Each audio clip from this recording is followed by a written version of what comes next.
binabalik-balikan daw talaga dun yung food. Totoo ba may tortoise dito? Ayan o. Guys, babalikan ko na yung sweet potato balls kasi hindi...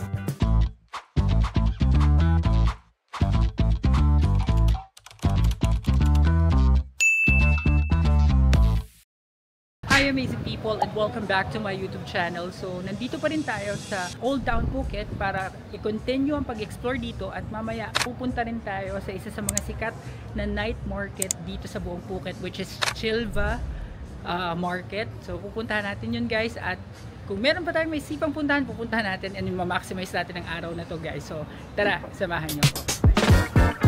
Ayun guys, so dito pala sa kabilang side nitong clock tower, dito na pala ako nagparada ng motorcycle. So natatandaan ko na siya. Hindi ako maliligaw. So maglalas ikot lang tayo dito sa Phuket Old Town. Tapos pupunta na tayo sa next destination. So guys, andito tayo ngayon sa Old Town Phuket Community Park. Para siyang park kung saan makikita ninyo itong Golden Dragon statue na ito na parang Dragon Ball. Yan. So meron palang ganito to. Literal na sa likod lang to guys ng likod lang to ng pinagparkingan ko nung motor. Yan, so pwede kayo mag-chill dito, pwede magpalipas ng oras. Nakalagay, dogs and alcoholic beverage are prohibited in the park. So bawal daw ang mag-inom sa park na ito at ang mga dogs. O di ba? May park palang ganito sa Old Town Phuket, nakakatuwa naman. Kala mo wala lang eh, no? Kala mo 'di ba hustle and bustle, yung puro mga maraming tao, pero meron palang tahimik na park. Yan. So ang ganda dito oh. Very chill lang.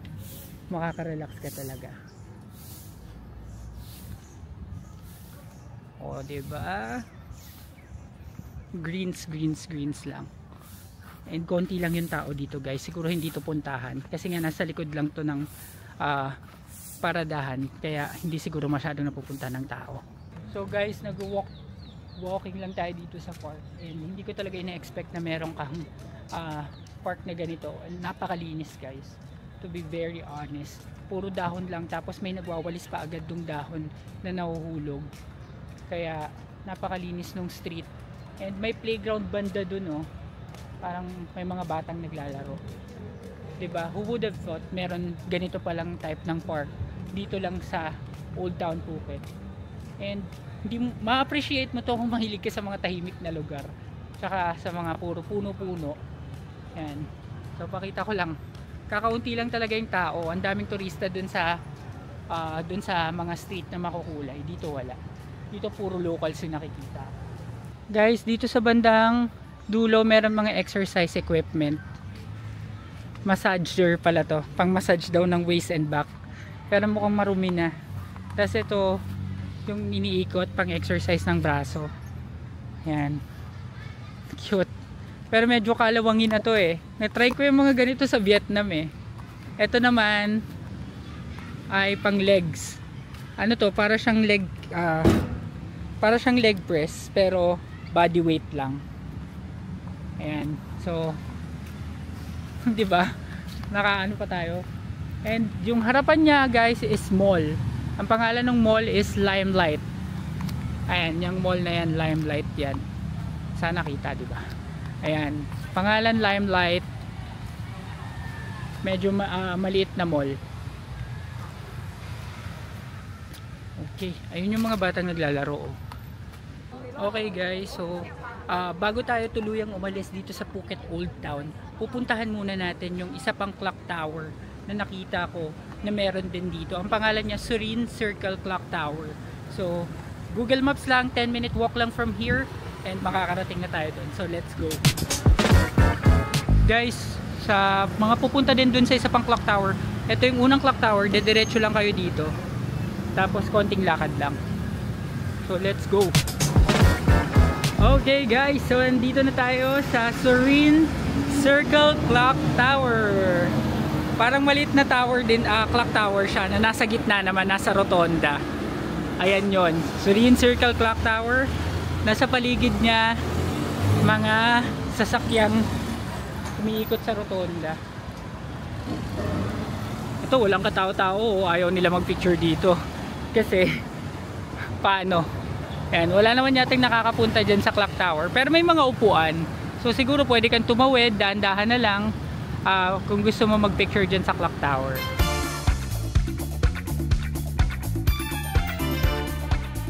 So guys, nagpicture-picture lang ako sa safe space.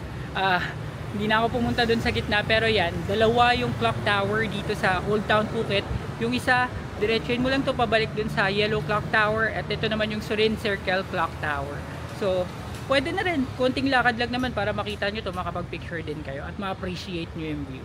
So, babalik na tayo dun sa sasakyan at pupunta na talaga tayo sa ating next stop. Guys, nadaanan ko din tong restaurant na ito. Ang pangalan niya is Egg E999. Egg E999 pala yan. Masarap daw dyan yung Hainanese chicken rice. Yan, mura lang oh. Bili nga tayo. Guys, ito yung menu nila. Hainanese chicken 100. 60 yung chicken rice. Chicken giblets. Oh, masasarap. Grabe. So guys, nag-decide akong kumain na doon kasi sa Egg E99. Kasi sabi nga dun sa TikTok, binabalik-balikan daw talaga dun yung food. Chicken rice yung nirecommend nila, pero ang itatry ko naman dun, pad thai. Kasi hindi pa ako nakakapag-pad thai sa buong stay ko dito sa Phuket. Malapit na tayo umuwi. Baka hindi na ako makapag-pad thai. So kukunin ko lang yung pera dun sa motor para, kasi kala ko pupuntahan ko lang yung clock tower, kaya ito lang yung dala ko, tripod. So since nakita natin yun, change of plans, kain muna tayo dun. Guys, nagmotor na ako para mas mabilis. Ito na tayo agad. Ayan. So, ito na. Egg E99. Guys, so ito yung interior nitong Egg E99 restaurant. Meron dun function room sa likod, sa gilid. Tapos sa likod yung CR. Ito na yung ating Thai tea, guys. Hinihintay ko na lang yung pad thai. So guys, ito yung pad thai, 85 to yata, 85. Tapos yung Thai tea, 35. Tapos ito, yung mga hinahalo pa sa pad thai. Tapos kompleto pati yung mga condiments dinala nila dito. Meron din ditong 3 bottled water. May bayad siguro yan. Pero, ayan, magte-taste test na tayo guys. And finally, may pad thai na. Okay guys, pad thai. And then Thai tea. Tapos ito, mga herbs and spices. Puso yata to ng saging. Ito. Oh. So we'll see. Kain na tayo guys. Try ko na tong pad thai na nakabalot sa egg. Hindi to ready made guys. Made to order siya. Kaya sure na fresh yung pagkakaluto. So try natin.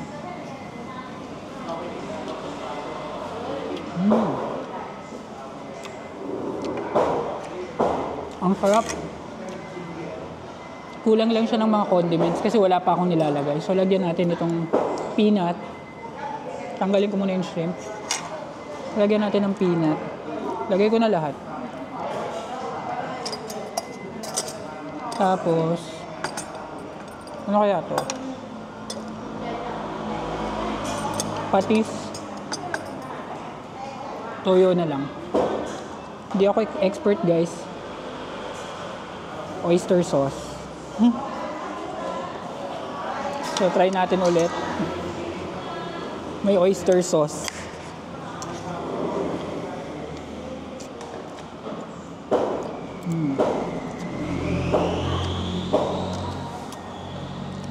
For some reason mas sumarap guys. So pad thai dito sa Egg E99, 10 out of 10. Next naman guys, try natin itong Thai tea. Yung Thai tea nila crush ice yung nakalagay. Mukhang masarap. Try natin.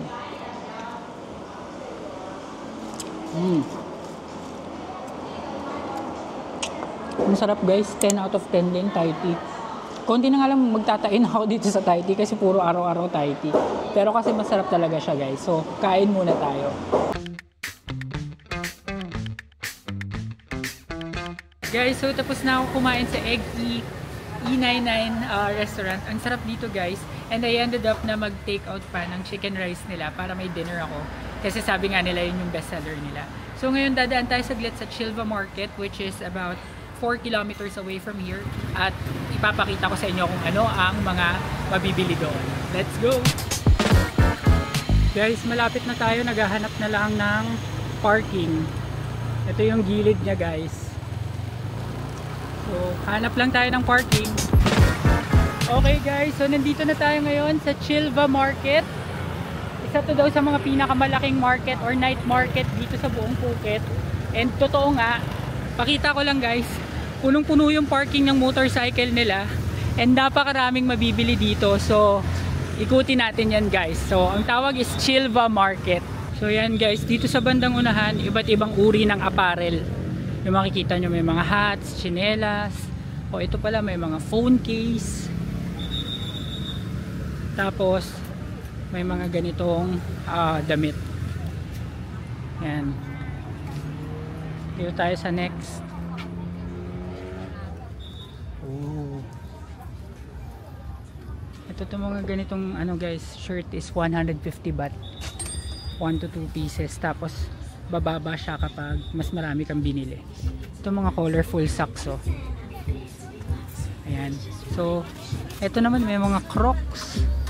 Ito yung kabuuan niya guys. Ang laki oh. Ayan, sobrang daming tinda. Dito sa part na pinuntahan ko mga damit, punta tayo dito banda sa gitna. Dito yung may mga food din sila guys oh. Ito is Apong 20. Ayan, ito yung mga iba't ibang food nila. May mga halal din tsaka non-halal. Ito 69 fried beef rice, 69 baht lang. Mura nun no? Ito 10 baht per piece yung mga spring rolls. Ito naman fruits 35 yung isang pack or canister. Tapos ito mga pad thai ata o fried noodles 30 baht lang guys, ang mura. Ito tilapia 120. Ito guys mga grilled jellyfish isa 30 daw isa. Uy, ang laki pala talaga nitong Chilva guys oh. Oh, may second layer pa. Ito guys grilled beef 100 grams 100 baht. Ito mga mixed fruits ata yan. Ito naman ribs 100 gram 100 baht. Ito mga pork barbecue 25 baht. Chicken bacon 25 baht. Mura yun ah. Ito guys, takoyaki naman is 5 pieces 50 baht. Ito lamb, isang piraso 100 baht. Nakakagutom, buti na lang kumain na tayo. Ito yung mga shrimp salad guys, 100 baht yan oh. Yung mga ganyan, 100 baht. May mga drinks din, syempre. Quesadilla is 150, beef and cheese. Ito mga chicken. Ito guys, steam bread is 20 baht. Ayan, iba-ibang flavor. Steam bread. Wala, nakigulo lang ako kasi nagkakaguluhan nila eh. Ito, mango sticky rice 60. Dito naman, mga souvenir naman guys dito sa bandang to. Ayan, mga wallet. Baka may makita tayo. Ayan, tignan natin. Ang daming selection ng souvenirs. Ayan o. Ito mga maleta guys, so kung sakaling naghahanap kayo ng maleta, dito marami. Ito mga tote bag. Ayan, tote bag. Ito mga tote bag na pusa. Tapos ito yung mga plastic na tote bag. Guys, sa food ulit tayo. Ayan o, ang haba ng mga crocodile. Ayan, crocodile 100 baht. Ayan guys, crocodile. Kasi ito na yung mga kinain ko dati. 20 baht each. Grabe, ayan. Sabi kasi sa akin, sabi sa akin ni Kyla, try ko daw ulit yan. Ayoko na. Hindi na, uy. Dito naman guys, may mga alimasag, alimango. Ay, hindi pa. Ano to? Corn pit buah. Hindi ko maintindihan eh kung ano yun, pero para siyang alimasag. Grabe guys, lahat ata halos nandito na. Meron mga lulutuin pa lang, merong mga luto na, merong niluluto sa harap mo. Ayan. Uy, may sweet potato balls. Alam, may sweet potato balls talaga ba? Bibili tayo yan mamaya guys. Sige, ikutin muna natin to. Ito naman mga sushi. 10 baht isa. Fried fish roll 25. Ito chicken wings. Grabe ang sasarap, kaso busog na ako. Ito guys, may maliit na mango sticky rice, 25 baht lang. Yung malaki 50 baht lang. 60 baht yung dalawang pisngi. Ito 180 lang guys. What we call sashimi. Ang dami talaga guys. Saka masasarap yung selection dito sa Chilba. Ayan. So, bandang dulo na to guys. Dito naman may mga bread. Garlic bread and stuff. Ito is quail. Ayan. Ay, buong buo. Oh. Ayan o. Oh. Quail. Okay, sige. Diretso tayo hanggang dito guys. Marami pala to. Sandali lang guys. Kung hindi ka pa nakasubscribe sa channel na ito na AJTV Amazing Travels, mag-subscribe ka na dahil malaking tulong yon para sa akin na maipagpatuloy ang paggawa ng mga ganitong klaseng travel content vlogs. So yun lang, and back to the video. Guys, in fairness ha, sa lahat ng mga night market na napuntan ko so far, dito yung mga mura din talaga yung bilihin ha. Lalo sa food. Tsaka magaganda yung mga tinda nila. Ayan, so mamimili ka lang talaga. And pero pagdating sa food guys, kung pupunta kayo dito, pumunta kayo ng gutom, huwag daw akong gayahin na kumain na. Kasi nakakabusog, mabubusog kayo sa pagkain dito. And masarap talaga. Lahat mga Thai food halos. And ang laki niya, marami kayong mapagpipilian. So, pakita ko lang itong mga shirt na to guys. Yung mga glow in the dark na shirt. 150 isa. 150 baht. So, meron pa pala hanggang dito sa dulo. Ayan. Ito yung nakalagay na Chilba. Ayan. Okay, dulo na to. Balik na tayo guys. Guys, ang cute ng restaurant to. May mga restaurant dito sa side na to. Pwede mag-dine in. Ito Korean naman. Tapos may optical doon. Oh. Dito may massage. So ang daming mga masahista dito. Lalo na lakad ng lakad dito. Pwede talaga kayo magpa-massage guys. Kung may extrang budget kayo, pwede.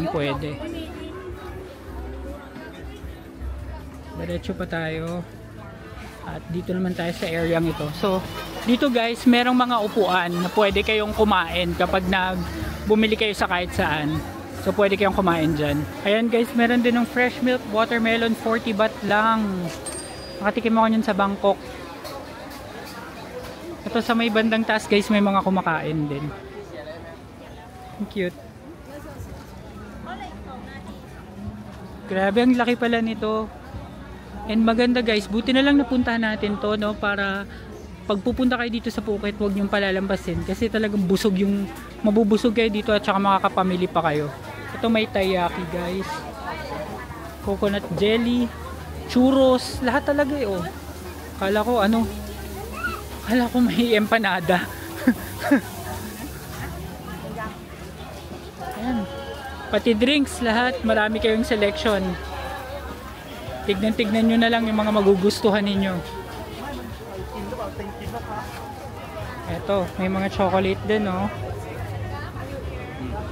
Makakatuwa. Ang dami talagang mabibili, guys.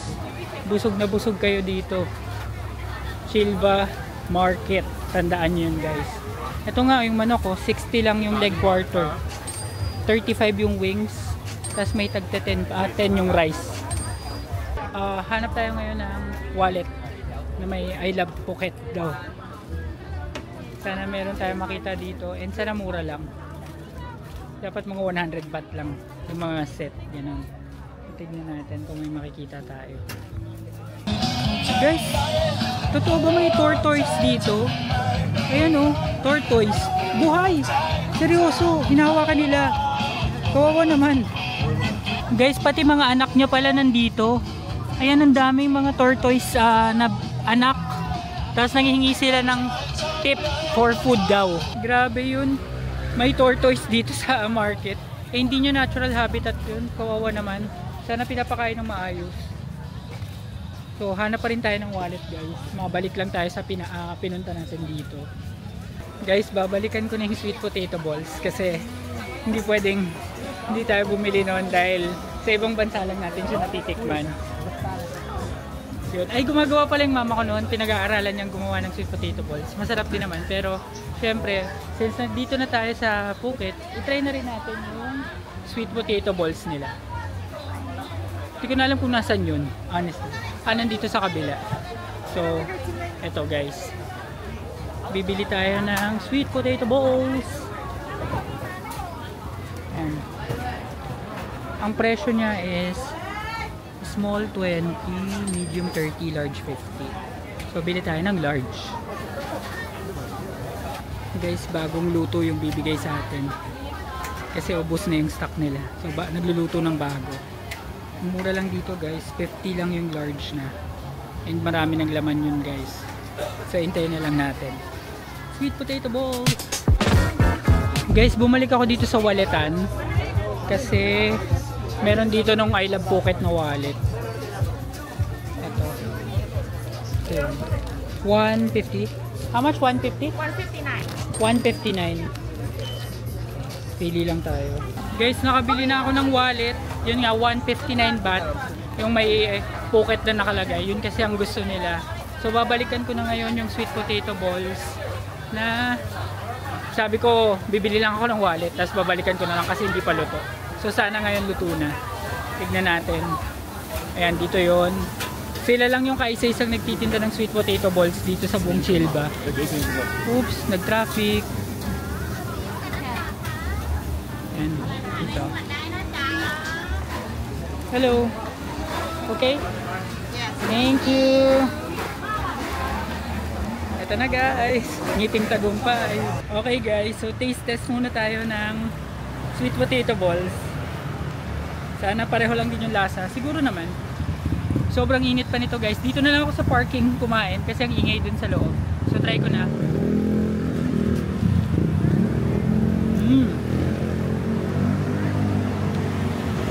Same lang ng lasa guys. Masarap. 10 out of 10 talaga. Kahit sa ang bansa. Basta sweet potato balls masarap guys. And mainit. Masarap to kainin kapag mainit. So this concludes our vlog today. Maraming salamat sa lahat ng nanood ng episode na ito ng ating Phuket Vlogs. At kung nagustuhan ninyo ang video ito, please give me a like, comment, share, and subscribe to my channel. And do not forget to hit the notification bell para updated kayo sa aking future vlogs.